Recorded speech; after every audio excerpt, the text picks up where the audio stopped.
I must know because I keep reading about industry burnout, and we've been talking about what an overachiever you are with each job that you go into. And I know that you're approaching agenting with your whole heart, but I don't want you working 24/7, all 7 days a week, because then you're going to burn out. And I'm going to look for you 5 years from now, and you're not going to be Yeah, there. that's true. So how do you keep yourself from burning out? How do you set boundaries with your clients to make sure that you're not hearing from them all day, Saturday and Sunday, or whenever your breaks are? Yeah. Well, I mean, part of it is like work smart, not harder, like what we just talked about, right? Like finding ways that like the things that like no one needs to be sending emails like 5 times back and forth to book a meeting when you can do it with a click of a button. Like part of it is just finding smarter ways to do the job like that.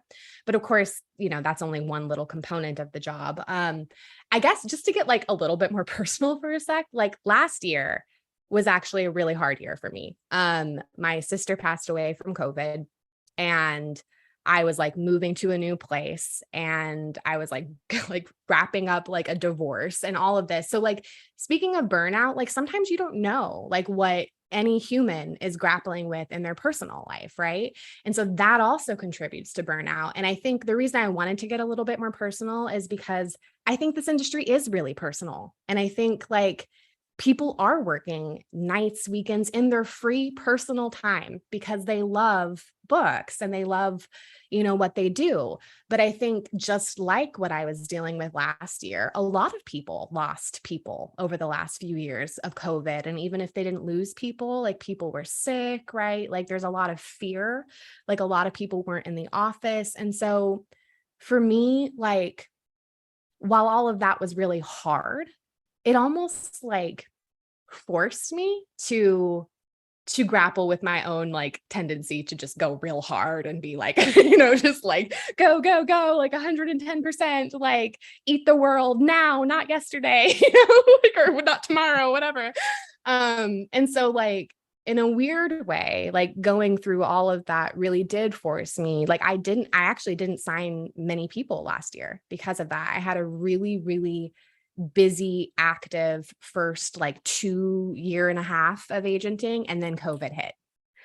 Um, and in 2020, I was actually still signing a lot. I was selling a lot. But the burnout hadn't hit yet. Right.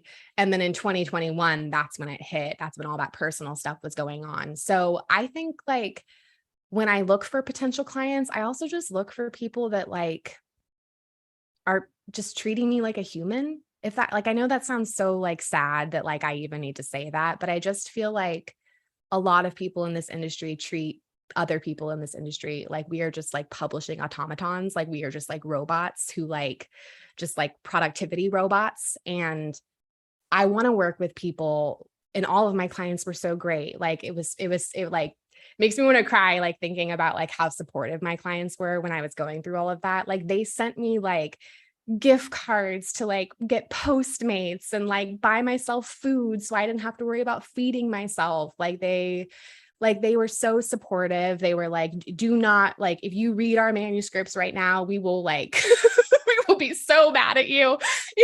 So like they were just so supportive. And I want to work with people like that understand like the human component of this job, and that none of us can do our best work when we are dealing with things like that in our personal lives, right? Like no one's going to do and show up and be their best self when you're dealing with all of that. So I think, yeah, to answer your question, like burnout, I feel like burnout sometimes happens when you're working in an environment, you're working for a company, you're working for a boss, you're working for colleagues, you're working for clients who don't give you that grace, and who don't, you know what I mean? Like who aren't transparent about like, yeah, it's hard. Like this industry is hard.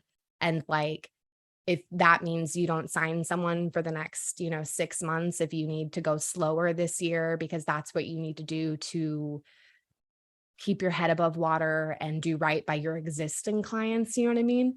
Then that's like the way it is. And so I really like, I guess like, yeah, last year I really became less focused on the external optics or like like, oh, I haven't announced a deal for a while, like, and like, who cares? Like, no one knows what you're doing behind the scenes. And like, that's not important. Like having a certain amount of deals that you announce every year, like there are deals, there are books that I sold like 2 years ago that still haven't been announced, like, and kind of like letting go of the optics and the expectations and just trusting that like if someone has a problem with you needing to take care of yourself and make time for yourself, that's probably not someone you want to be working with.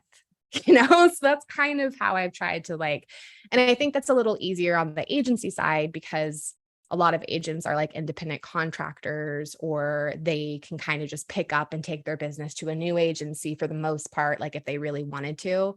Whereas when you're coming up in a like a publishing house, it's a little different, right? It's you can't like kind of take everything with you the same way. So they're a little bit more locked into a system that can sometimes feel like a machine. So I hope that answers your question. It does. I'm very sorry to hear about your loss. Hopefully, that's a very specific set of circumstances, not to be repeated.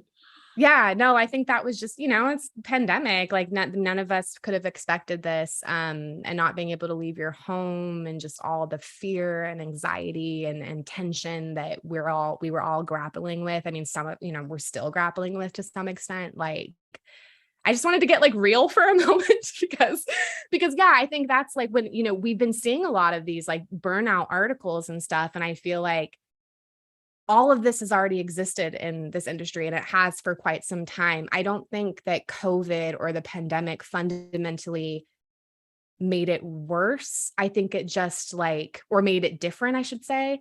It just kind of like made it so you couldn't hide it anymore. Like, no, like it was just everybody, like we couldn't like fake it anymore.